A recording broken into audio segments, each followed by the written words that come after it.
যারা অস্ত্রধারী, যারা এই ধরনের ঘটনা ঘটায়, তাদের সকলেরই তদন্ত হোক, বিচার হোক। নিজে বৈষম্য বিরোধী ছাত্র আন্দোলনে হামলার মামলায় আসামি। পুলিশের খাতায় রয়েছে অস্ত্র, মাদক সহ আরও ৩ মামলা। চট্টগ্রাম নগরে বৈষম্য বিরোধী ছাত্র আন্দোলনে হামলায় নেতৃত্ব দানকারী যুবলীগের এই নেতা এবার মামলা করলেন সাবেক প্রধানমন্ত্রী শেখ হাসিনা সহ ১৮৭ জনের বিরুদ্ধে। নগরের নন্দনকানন এলাকার বাসিন্দা কফিল উদ্দিন গত সোমবার চট্টগ্রাম মেট্রোপলিটন ম্যাজিস্ট্রেট জুয়েল দেবের আদালতে মামলাটি করেন। আদালত বাদীর বক্তব্য শুনে পুলিশ ব্যুরো অব ইনভেস্টিগেশন পিবিআইকে তদন্তের নির্দেশ দিয়েছেন। তিনি কেন্দ্রীয় ছাত্রলীগের সাবেক উপ অর্থ বিষয়ক সম্পাদক হেলাল আকবর চৌধুরী বাবরের অনুসারী।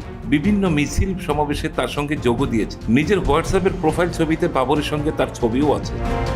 সেই কফিল বাদী হয়ে সাবেক প্রধানমন্ত্রী শেখ হাসিনা, সাবেক স্বরাষ্ট্রমন্ত্রী আসাদুজ্জামান খান সহ আওয়ামী লীগ, যুবলীগের নেতাকর্মী সহ ১৮৭ জনের বিরুদ্ধে মামলা করেন। তবে পুলিশ জানায়, বৈষম্যবিরোধী ছাত্র আন্দোলনে হামলার অভিযোগের এক মামলায় কফিল নিজেও আসামি। ১০ নভেম্বর কোতোয়ালি থানায় ২৭৮ জনকে আসামি করে মামলা করেন মোহাম্মদ রাইয়ান নামের এক যুবক। যুবলীগের কর্মী হয়েও শেখ হাসিনা সহ আওয়ামী লীগের নেতাকর্মীদের বিরুদ্ধে তার মামলার বিষয়টি এখন সবার মুখে মুখে।